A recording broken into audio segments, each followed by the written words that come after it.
হুগলি পৌরসভার অন্তর্গত 28টি বারোয়ারির মধ্যে আজ এই নিরঞ্জন শোভাযাত্রার প্রতিযোগিতা অনুষ্ঠিত হবে। বিচারক টেবিল সংখ্যা 22টি। আজ ঠিক সন্ধ্যে 6টায় ব্যান্ডেল চার্চ সংলগ্ন বিচারকদের প্রথম মঞ্চ থেকে আনুষ্ঠানিক উদ্বোধন করা হবে বিশেষ অতিথিদের সমবায়ে।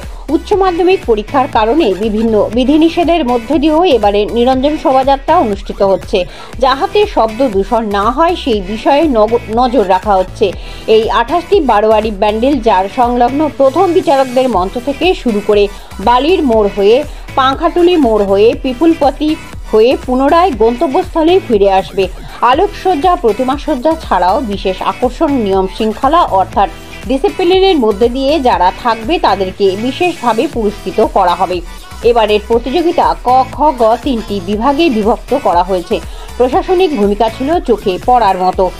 পুলিশের উচ্চ পদাধিকার অফিসাররাও উপস্থিত ছিলেন বর্ণাঢ্য শোভাযাত্রায়। মধ্যশিক্ষা পর্ষদের উচ্চ মাধ্যমিক পরীক্ষা থাকার জন্য মাইক বাজানোর সম্পূর্ণভাবে নিষিদ্ধ রেখেছেন সরস্বতী পুজো কেন্দ্রীয় কমিটি। কোনো শব্দবাজি বা আতশবাজির অন্যান্য কোনো বড় ধরনের বাদ্যযন্ত্র তারা এই শোভাযাত্রায় ব্যবহার করেননি। এলাকাবাসী তৎসহ পুলিশের আধিকারিকরা এই শোভাযাত্রাকে শৃঙ্খলাবদ্ধ হয়ে বর্ণাঢ্য শোভাযাত্রা হিসেবে বর্ণনা করেছেন। এসডিও শ্রীমতী স্মিতা শুক্লা মহাশয় এই বর্ণাঢ্য শোভাযাত্রা দেখে আপ্লুত। আরও বিস্তারিত জানতে চোখ রাখুন আমার বাংলার পর্দায়।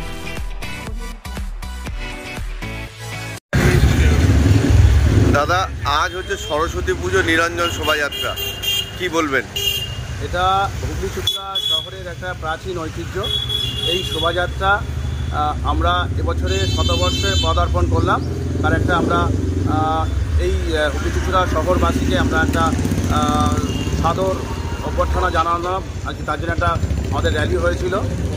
আজ আমাদের আর কি সেই শোভাযাত্রার আজকে নিরঞ্জন শোভাযাত্রা প্রতিমা সজ্জা আজ সন্ধ্যে 6টা থেকে ব্যান্ডেল চার্চের মোড় থেকে আমাদের কল সেন্টারের সামনে যে আমাদের কালীতলা গৌরাঙ্গ সমিতির থেকে শুরু হবে। এটা হচ্ছে পুরো পথ অতিক্রম করে বালিরমোড় হয়ে দেবী পার্ক হয়ে চকবাজার হয়ে পাংখাটুলি হয়ে বারোদুয়ারি হয়ে ঘোলঘাট বকুলতলা হয়ে আবার পিপুলপাতি হয়ে সোজা আবার ইমামবাড়া হয়ে আমাদের এই চকবাজারের শেষ। এটা একটা মানুষের মধ্যে একটা উদ্দীপনা, আনন্দ এবং শিশুরা থেকে বড় থেকে সবাই মিলে এটা একটা শিল্পকলা প্রদর্শন বটে।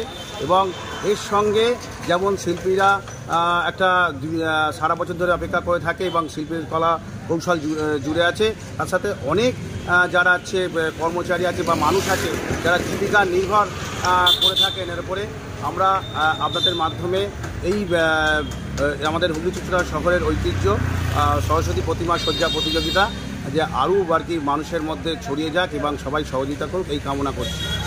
কতজন বিচারক বসছেন এবারে আছে বিচারক সংস্থা আমাদের 22টা পয়েন্টে বসছে, যেমন বসে 22টা পয়েন্টে তারা যে যার পয়েন্টে আমাদের চার্চের থেকে শুরু করে এই যে রুটটা সব রুটে শুরু হচ্ছে।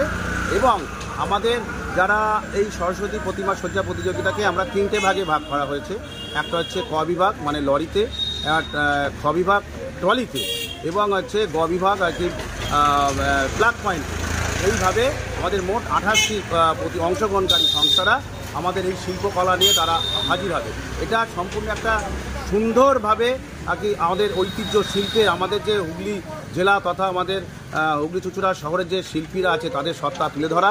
এবং তার সাথে সাথে এবছর উচ্চ মাধ্যমিক পরীক্ষা আছে বলে চলাকালীন আমরা সরকারি বিধিনিষেধ মেনে আমরা শব্দ দূষণ মেনে আর কি কোনো মাইক ব্যবহার না করে আমাদের এই শোভাযাত্রা সুন্দরভাবে হবে। সকলের সহযোগিতা প্রার্থনা কামনা করছি। সব থেকে বড় কথা হচ্ছে বিভাগ যেগুলো করেছেন তার মধ্যে আলোকসজ্জা, প্রতিমা সজ্জা, আর কি কোনো কিছু থাকছে? হ্যাঁ, আলোকসজ্জা প্রতিমা তো আছেই। আলোকসজ্জা এবং আমাদের চন্দ্রনগরের লাইট এখানে আছে। আপনারা দেখতেই পাচ্ছেন আমার পিছনে একটা সানডে ক্লাবের লাইটের আর কি প্রতিমা তারা দেখছেন, তারা প্রস্তুতিতে চলছে আর কি। সবে আর কিছুক্ষণের মধ্যে অপেক্ষা, সেই অধীর অপেক্ষায় আর কি মানুষ অপেক্ষা করছে। এছাড়া আলোকসজ্জা থেকে বাদ্যযন্ত্র, শ্রেষ্ঠ বাদ্যযন্ত্রের ওপরে আমাদের শ্রেষ্ঠ শিল্পীর ওপরে শ্রেষ্ঠ প্রতিমার ওপরে আমাদের এখানে প্রাইজ দেওয়া হয়। আর সবচেয়ে বড় কথা এটা হচ্ছে ডিসিপ্লিন আর কি। শৃঙ্খলার ওপরেই আমাদের এটা মেন জোর দেওয়া হয়, যার ফলে এখানে খুব সুশৃঙ্খলভাবে প্রত্যেকটা বারোয়ারি নিজ নিজ দায়িত্বে পুলিশের সঙ্গে পুলিশ প্রশাসন এবং পৌর প্রশাসন এবং আমাদের কেন্দ্রীয় কমিটি মিলে আমাদের এটা সুন্দরভাবে প্রত্যেক বছর হয়ে আসছে। এবছরও তাই। কতগুলো প্রতিযোগী এবারে অংশগ্রহণ করছে? 28টা লরি ট্রলি মিলে 28টি প্রতিযোগী এখানে অংশগ্রহণ করবে। কি নাম আপনার? ঝন্টু বিশ্বাস, কাউন্সিলর হুগলি মিউনিসিপ্যালিটি এবং হচ্ছে যুগ্ম সম্পাদক সরস্বতী পূজা কেন্দ্র কমিটির কেন্দ্র কমিটি। ধন্যবাদ। চুচুড়ার যে শোভাযাত্রা সরস্বতী পুজোর, সেটা 100 বছরে পদার্পণ করেছে। এটা একটা বড় ঐতিহ্য। এখানে শিল্প এবং নৈপুণ্য আমরা দেখে থাকি এবং সেই অনুষ্ঠান আমাদের মাননীয় এসডিও ম্যাডাম নীতা শুক্লা সান্যাল উনি এসছেন এবং এখানে আমাদের জয়দেব অধিকারী সিআইসি হেলথ, আমাদের ঝন্টু বিশ্বাস পৌর সদস্য সবাই আছেন এবং সুস্থভাবে যাতে হয়। এবং যেহেতু উচ্চ মাধ্যমিক পরীক্ষা চলছে সেহেতু একদম ভীষণভাবে আমরা শব্দবিধি মেনে এই অনুষ্ঠান পরিচালনা করছি। কোনোভাবেই শব্দবিধি আমরা অমান্য করছি না এবং সেটা মেনেই আমরা কিন্তু এই শোভাযাত্রা করছি। না মাইক না, আমরা হ্যান্ডমাইকে এটা করছি, কোনো অসুবিধা হচ্ছে না।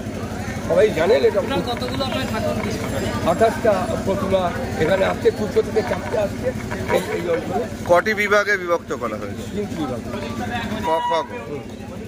আর কতগুলো বিচারক মণ্ডলী, আর কতগুলো টেবিল বিচারকদের? 22টা বিচার পদ্ধতি চলছে সারা এই অঞ্চলের ভেতরে। আমার মনে হয় সুস্থভাবে সবটাই সম্পন্ন। প্রশাসনিক সহযোগিতা? প্রশাসনিক সম্পূর্ণ সহযোগিতা আজ আমরা দেখছেন, পুলিশ থেকে আরম্ভ করে সব কিছু সহযোগিতা আমরা পাচ্ছি।